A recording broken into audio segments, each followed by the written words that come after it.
After 20 years of loyalty, I was being treated like a criminal. My hands trembled as I gathered my personal belongings, a framed photo of my daughter, a ceramic mug I'd painted myself, a few pens. My name is Eleanor Vance, and I'm 56 years old.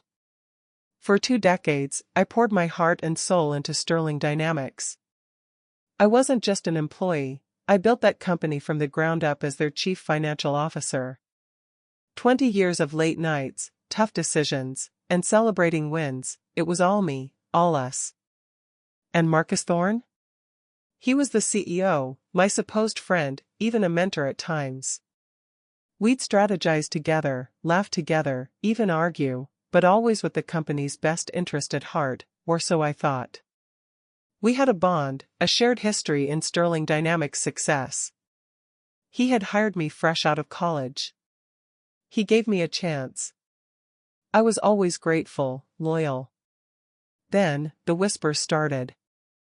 Odd discrepancies, suspicious losses that didn't quite add up.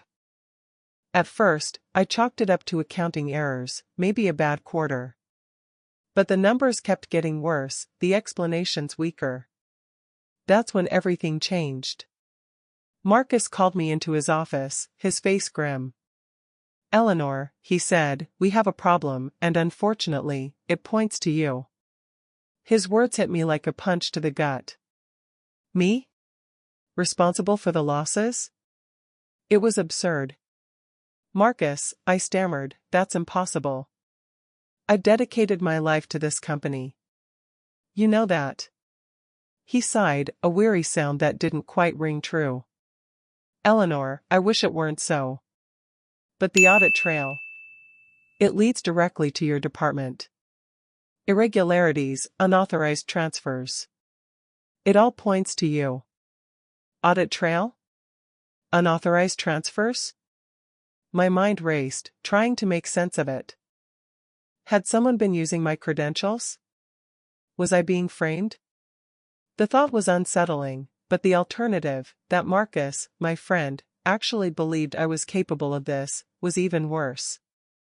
"I need to see this audit," I demanded, trying to keep my voice steady. "I need to understand what's going on." Marcus hesitated, then nodded slowly. "Of course, Eleanor. But in the meantime," he paused, his gaze hardening, "for the good of the company, I'm going to have to ask you to step down, effective immediately." Step down? It was a euphemism for fired. After 20 years, this was how it ended? Effective immediately? I repeated, the words tasting like ash in my mouth. "You mean now?" He nodded, avoiding my gaze. "I'm afraid so, Eleanor. Security will escort you to your office to collect your things." Security? Escorted? I felt a surge of anger mixed with humiliation. After 20 years of loyalty, I was being treated like a criminal. My hands trembled as I gathered my personal belongings, a framed photo of my daughter, a ceramic mug I'd painted myself, a few pens. Each item was a reminder of the life I'd built at Sterling Dynamics, a life that was now being ripped away from me. As I walked towards the exit, flanked by 2 burly security guards, I couldn't help but feel a sense of injustice. I knew in my heart that I was innocent. But how could I prove it? How could I clear my name when the evidence, fabricated or not, seemed to be stacked against me? Marcus Thorne might think he'd won, but I wasn't ready to give up. Not yet. The click of my heels on the polished floor echoed through the sterile lobby as the security guards led me towards the revolving doors. Each step felt like a brand, marking me as an outcast. My mind was reeling. How could Marcus do this? Was it truly about the money, or was there something else at play? Some long-simmering resentment, perhaps? As I reached the doors, a wave of nausea washed over me. The weight of the accusation, the humiliation of the escort, the uncertainty of the future, it was all too much. I paused, taking a deep breath, trying to regain my composure. This wasn't the end. It was just the beginning. Suddenly, a flicker of memory sparked in my mind. Something I'd almost forgotten. A secret project, a precaution I'd taken months ago, sensing that something wasn't right. An encrypted backup drive. Marcus didn't know about it. It contained every transaction, every email, every communication related to the company's finances. And, crucially, it contained evidence of Marcus's own manipulations. A small smile played on my lips. He may have thought he'd won, but I still had a card to play. A very powerful card. Stepping out into the bright sunlight felt jarring, a stark contrast to the dim, controlled environment I had just left. The city sounds, usually a comforting hum, now seemed like a mocking chorus. I hailed a taxi, giving the driver my home address, a place that suddenly felt foreign. As the taxi pulled away from Sterling Dynamics, the full weight of Marcus's betrayal crashed down on me. It wasn't just about the job, the career I had meticulously crafted. It was about the friendship, the trust one had placed in him. We had shared so much over the years, late-night strategy sessions, celebrating company milestones, even supporting each other through personal hardships. How could he so easily discard our history, our bond? The thought that he might have been planning this all along, manipulating me for his own gain, was sickening. I closed my eyes, trying to block out the image of his face, the face of a friend who had become a foe. But the image persisted, a constant reminder of the pain and anger I was feeling. This wasn't just about clearing my name anymore. It was about holding Marcus accountable for his actions, for the betrayal that had cut me so deeply. My early retirement was about to become a full-time job. The taxi ride offered a moment of reflection, a chance to revisit the events leading up to this moment. My mind drifted back to 6 months ago, when the first red flags appeared. Small discrepancies at first, easily dismissed as errors. But as time went on, the irregularities grew bolder, more blatant. I began to suspect something was seriously wrong. I couldn't shake the feeling that Marcus was somehow involved. He started acting differently, becoming secretive and evasive whenever I questioned the financial reports. That's when I decided to take action. I knew I needed proof, concrete evidence to back up my suspicions.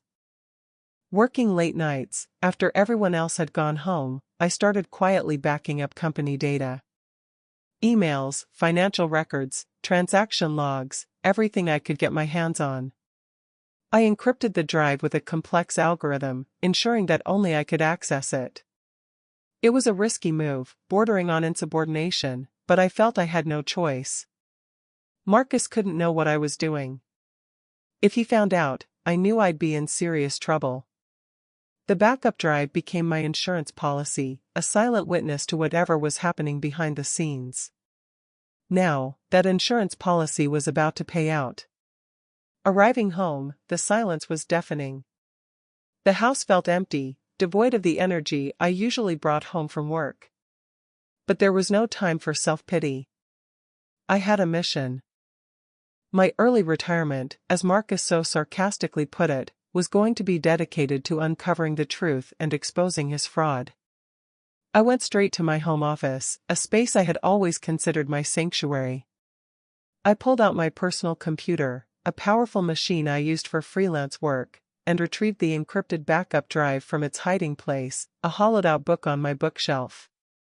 With trembling hands, I entered the decryption key, a complex string of characters I had memorized months ago. The drive whirred to life, and soon, the familiar file structure of Sterling Dynamics financial records appeared on the screen. It was like stepping back into my old office, but this time I was in control. I knew this was going to be a long and arduous process. Sifting through mountains of data, identifying patterns, and uncovering the hidden connections, it would require all my skills and experience. But I was ready. I was more than ready. This wasn't just about clearing my name, it was about bringing justice to Sterling Dynamics and holding Marcus Thorne accountable for his crimes. The game was on. The first few days were a blur of spreadsheets, transaction histories, and email chains. I felt like I was drowning in data, but I refused to give up. I started by focusing on the areas where I had noticed the biggest discrepancies: inflated invoices, unauthorized vendor payments, and suspicious transfers to offshore accounts. It didn't take long before I found the first smoking gun. A series of invoices from a shell company registered in the Cayman Islands, billing Sterling Dynamics for exorbitant consulting fees. The invoices were approved by Marcus himself, and the services rendered were vague and unsubstantiated. It was a classic case of embezzlement. Then, I discovered a pattern of transfers to a private bank account in Switzerland, an account that was clearly linked to Marcus. The transfers were disguised as management bonuses, but the amounts were far beyond what was reasonable or justifiable. He was siphoning off company funds for his personal gain, right under my nose. The evidence was mounting, and it was damning. I felt a surge of vindication, but also a deep sense of anger. How could he be so reckless, so greedy?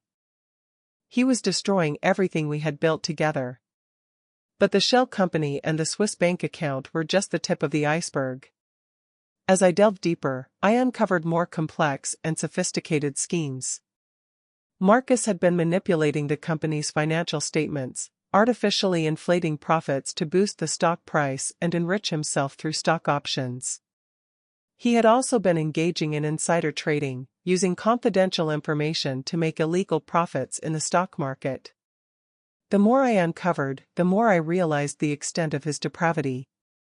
He wasn't just stealing money, he was jeopardizing the entire company, putting the livelihoods of hundreds of employees at risk.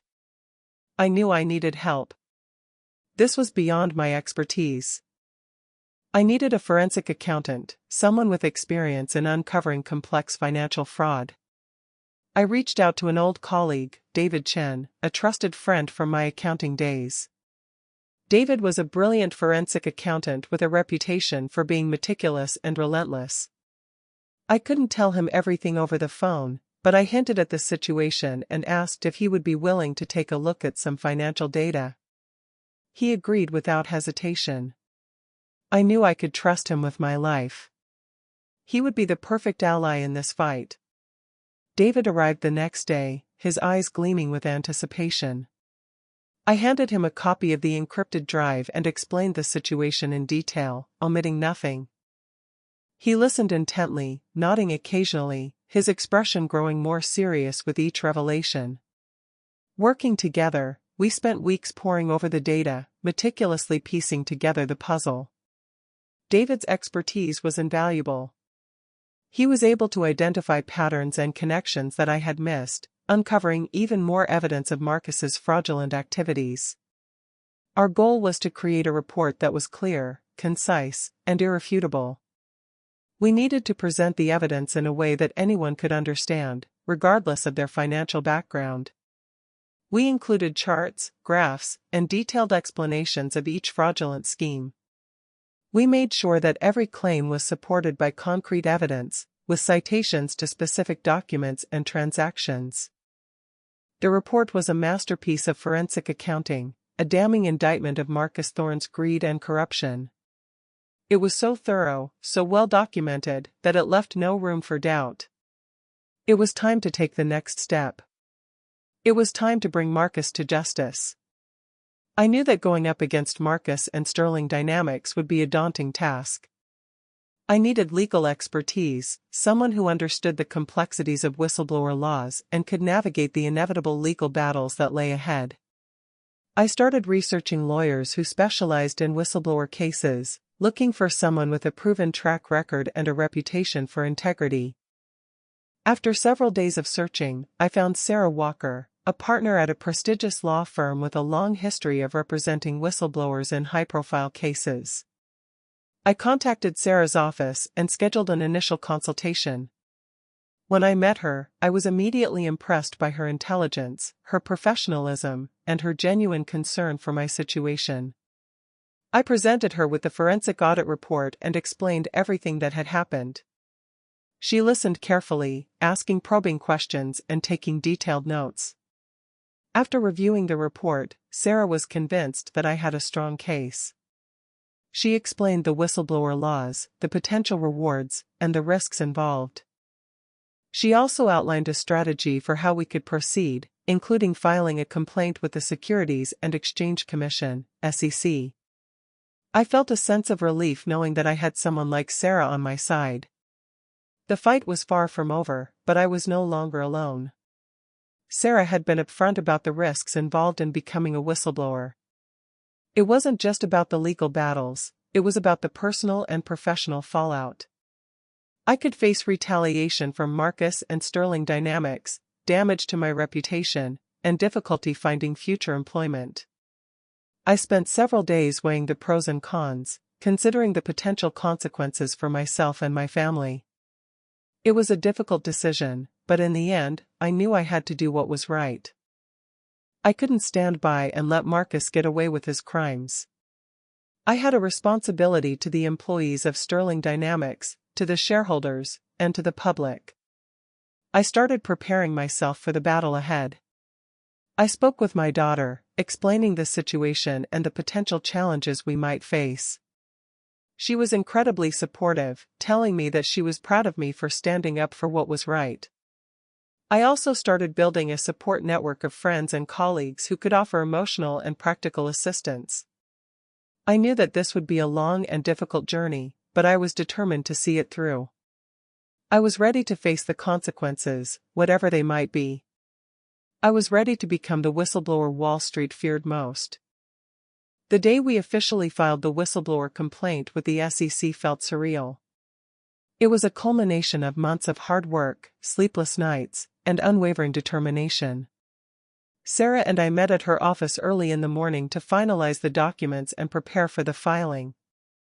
We meticulously reviewed every detail, ensuring that everything was accurate and complete. The report, along with all supporting documentation, was submitted electronically to the SEC's whistleblower portal. It was a moment of profound significance.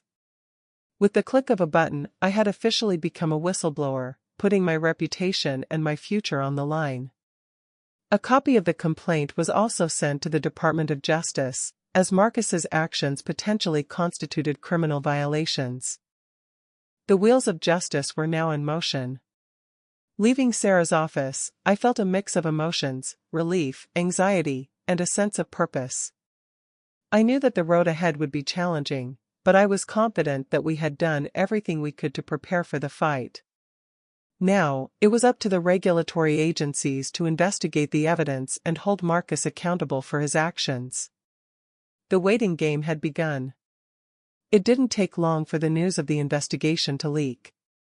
Within days, rumors were swirling around Sterling Dynamics, creating a climate of fear and uncertainty. Employees were whispering in the hallways, wondering what was going to happen to the company. Marcus, of course, went into damage control mode. He held an all-hands meeting, assuring employees that the company was cooperating fully with the authorities and that the allegations were baseless. He painted himself as a victim of a disgruntled former employee, implying that I was motivated by revenge. But his words rang hollow. Many employees were skeptical, remembering the unexplained financial losses and Marcus's increasingly erratic behavior. Some of them even reached out to me, offering their support and sharing information that corroborated my claims. Internally, there was chaos. Key executives were leaving, morale was plummeting, and the stock price was tanking. Sterling Dynamics was teetering on the brink of collapse, all because of Marcus's greed and corruption. I knew that I had done the right thing, even though it was painful to see the company I had helped build crumble before my eyes. The truth was finally coming to light. The story officially broke a few weeks later, and the media frenzy was immediate and intense. Newspapers, television news, and online publications all ran with the story, highlighting the allegations of fraud and insider trading at Sterling Dynamics.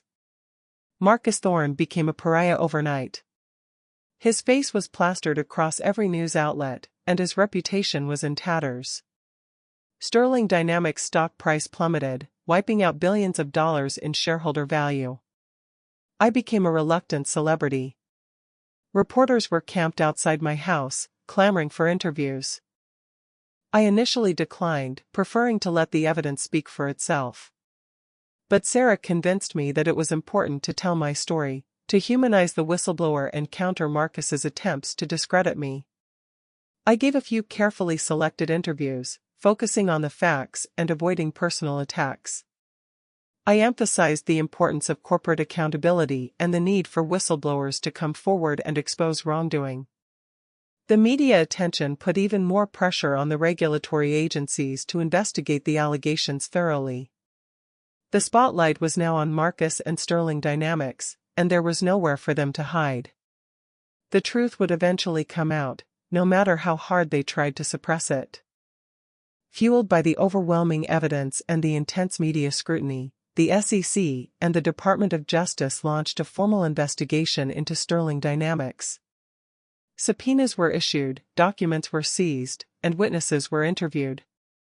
The investigators left no stone unturned. I cooperated fully with the authorities, providing them with all the information and evidence I had gathered. I testified before the SEC, answering their questions honestly and thoroughly. David Chen also testified, lending his expertise to explain the complex financial schemes that Marcus had orchestrated. The investigation quickly gained momentum. The regulators uncovered even more evidence of Marcus's wrongdoing, confirming and expanding upon the findings in our forensic audit report. They discovered additional shell companies, hidden bank accounts, and fraudulent transactions that we hadn't even been aware of. The walls were closing in on Marcus. He was facing not only civil charges from the SEC but also potential criminal charges from the Department of Justice. His carefully constructed empire was crumbling before his eyes. It was only a matter of time before he would be held accountable for his crimes. The wheels of justice were turning, slowly but surely. As the investigation intensified, Marcus fought back, resorting to desperate measures to save himself. His primary strategy was to discredit me, portraying me as a disgruntled former employee seeking revenge. He leaked information to the media, claiming that I had been fired for incompetence and that the financial losses at Sterling Dynamics were my fault, not his. He even hired a public relations firm to launch a smear campaign against me, digging up dirt from my past and spreading false rumors about my personal life. He tried to paint me as a liar, a manipulator, and a vindictive woman who was obsessed with destroying his career. But his efforts backfired. The more he attacked me, the more sympathy I garnered from the public. People saw through his lies and recognized his attempts to deflect blame. His smear campaign only served to highlight his own desperation and guilt. Furthermore, the evidence against him was simply too overwhelming to ignore. No amount of spin or disinformation could change the fact that he had engaged in widespread fraud and corruption. His defense was crumbling, and he was running out of options. The SEC and the Department of Justice interviewed numerous employees at Sterling Dynamics, seeking to corroborate or refute my claims. The interviews revealed a complex and often contradictory picture of what had been happening behind the scenes. Some employees, loyal to Marcus or fearing for their jobs, toed the company line and denied any knowledge of wrongdoing. They painted Marcus as a brilliant and dedicated leader, claiming that I was simply a bitter and incompetent former employee. But others, more courageous or less willing to compromise their integrity, came forward and corroborated my claims. They provided first-hand accounts of Marcus's fraudulent activities, confirming the existence of shell companies, hidden bank accounts, and manipulated financial statements. They also described a culture of fear and intimidation at Sterling Dynamics, where employees were pressured to keep silent about wrongdoing and to blindly follow Marcus's orders. Some of these witnesses were risking their careers and their livelihoods by speaking out, but they felt it was their duty to tell the truth. Their testimony was crucial in building a strong case against Marcus and Sterling Dynamics. The truth, piece by piece, was emerging. The weight of the evidence against Marcus became increasingly unbearable. The SEC had compiled a mountain of documents, emails, and testimony that painted a clear picture of his fraudulent activities. The Department of Justice was preparing to file criminal charges, which could land him in prison for many years. His legal team, realizing the gravity of the situation, advised him to consider a settlement. They knew that he had little chance of winning in court. The evidence was simply too strong, and the public sentiment was overwhelmingly against him. Marcus, however, refused to admit defeat. He was still clinging to the hope that he could somehow wriggle his way out of this mess. But the walls were closing in, and his options were dwindling. He was facing the imminent collapse of his empire and the destruction of his reputation. The pressure was mounting, and he was starting to crack. The bravado and arrogance that he had displayed for so long were beginning to fade, replaced by a look of desperation and fear. The game was almost over. With Marcus's position becoming increasingly untenable, his lawyers initiated settlement negotiations with the SEC and the Department of Justice. Their primary goal was to minimize the damage, both financially and reputationally. They were hoping to reach an agreement that would allow Marcus to avoid criminal charges and limit the financial penalties he would have to pay. The negotiations were complex and protracted. Marcus's lawyers argued that he had made mistakes but that he had never intended to defraud anyone. They claimed that he was a victim of his own ambition and that he had simply gotten carried away. The SEC and the Department of Justice, however, were not buying it. They had overwhelming evidence of intentional fraud and insider trading. They were determined to hold Marcus accountable for his crimes and to send a message to other corporate executives that such behavior would not be tolerated. Sarah and I were kept informed of the progress of the negotiations. We made it clear that we were not interested in a settlement that would let Marcus off easy.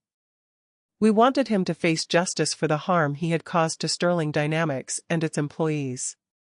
We were determined to see him held accountable for his actions. The fight was not over yet. In the end, Marcus's attempts to avoid prosecution failed. The SEC and the Department of Justice refused to offer him a deal that would let him off the hook.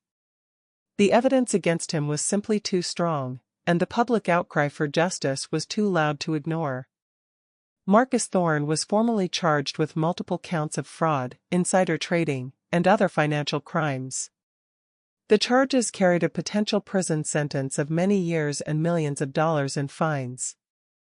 Simultaneously, the board of directors of Sterling Dynamics, facing mounting pressure from shareholders and regulators, voted to remove Marcus from his position as CEO. His reign of terror was finally over. The news of Marcus's indictment and removal from office sent shockwaves through Wall Street. It was a stunning victory for justice and a powerful message to corporate executives that greed and corruption would not be tolerated. I felt a sense of vindication, knowing that I had played a role in bringing down a powerful and ruthless individual who had betrayed the trust of so many. The takedown was complete. The aftermath at Sterling Dynamics was devastating. The company faced significant restructuring, layoffs, and potential penalties. The stock price remained depressed, and the company's reputation was severely tarnished. A new CEO was brought in to try to salvage what was left of the company. He faced a daunting task, trying to restore trust, rebuild morale, and navigate the complex legal and financial challenges that lay ahead. The SEC imposed hefty fines on Sterling Dynamics for its role in the fraudulent activities. The company was also required to implement stricter internal controls and compliance procedures to prevent similar wrongdoing in the future. Many employees lost their jobs, and those who remained were forced to endure pay cuts and reduced benefits. The company that I had helped build from the ground up was now a shadow of its former self. It was a tragic outcome, but it was a necessary consequence of Marcus's greed and corruption. Sometimes, the only way to cleanse a company is to tear it down and rebuild it from scratch. The hope was that Sterling Dynamics could eventually recover and become a responsible and ethical corporate citizen. As Marcus's legal troubles mounted, my name was finally cleared. The SEC issued a statement, publicly exonerating me of any wrongdoing and praising me for my courage in coming forward as a whistleblower. They acknowledged that I had acted in the public interest and that my evidence had been instrumental in uncovering Marcus's fraudulent activities. The media also reversed course, retracting the false and defamatory statements that had been made about me and highlighting my role in exposing the truth. I received numerous awards and accolades for my bravery and integrity. It was a moment of profound vindication. After months of being vilified and ostracized, I was finally recognized for what I was, a whistleblower who had risked everything to do what was right. It felt like a weight had been lifted off my shoulders. I could finally hold my head high and move forward with my life. The truth had prevailed. My name was cleared. I was free. Despite the vindication, the personal cost of my actions was significant. The stress and anxiety of the past year had taken a toll on my health. I had lost sleep, neglected my personal relationships, and sacrificed my own well-being in the pursuit of justice. Some of my friendships had suffered. Some people couldn't understand why I had risked everything to become a whistleblower. They thought I was foolish and reckless. Others were simply uncomfortable with the controversy and chose to distance themselves from me. My career prospects were also uncertain. While I had cleared my name, I knew that some employers might be hesitant to hire someone who had been involved in such a high-profile case. The label of whistleblower can be both a badge of honor and a scarlet letter. And then there was the betrayal by Marcus. That wound cut the deepest. The loss of a friend, a mentor, someone I had trusted and admired for so long. That was a pain that would take a long time to heal. But I knew that I had done the right thing, even though it had come at a great personal cost. I had stood up for what was right, and that was something I could be proud of. In the end, that was all that mattered. With the legal battles behind me, I began to consider my next steps. I was 56 years old, with a wealth of experience and expertise to offer. I could simply retire and enjoy my newfound freedom, but I felt a strong desire to use my skills to make a difference. I considered several options. One possibility was to start my own consulting firm, helping other companies prevent fraud and improve their internal controls. I could use my experience at Sterling Dynamics to identify vulnerabilities and implement best practices. Another option was to mentor aspiring CFOs, sharing my knowledge and insights with the next generation of financial leaders. I could teach them how to navigate the ethical challenges of the corporate world and how to stand up for what is right, even when it is difficult. I also thought about working with whistleblower advocacy groups, supporting and encouraging others who were considering coming forward with information about corporate wrongdoing. I knew firsthand the challenges and risks involved, and I wanted to help others navigate that process. Whatever I decided to do, I knew that I wanted to use my experience to create positive change. I wanted to help prevent future scandals and to promote a culture of integrity and accountability in the business world. A new chapter was beginning, filled with possibilities. Looking back on everything that happened, I am struck by the importance of integrity and accountability in the corporate world. Without those values, companies can easily become breeding grounds for greed, corruption, and fraud. It is essential for employees at all levels to feel empowered to speak up when they see something wrong. Whistleblowers play a vital role in exposing wrongdoing and holding powerful individuals accountable. They are not troublemakers or malcontents, they are heroes who are willing to risk everything to do what is right. I hope that my story will inspire others to come forward and report corporate wrongdoing. It is not easy, but it is necessary. We must create a culture where ethical behavior is valued and rewarded, and where unethical behavior is swiftly and decisively punished. Despite the challenges and setbacks, I remain optimistic about the future. I believe that we can build a more just and equitable society, one where integrity and accountability are the norm, not the exception. It requires courage, resilience, and an unwavering commitment to the truth. But it is possible. And it is worth fighting for. Thank you.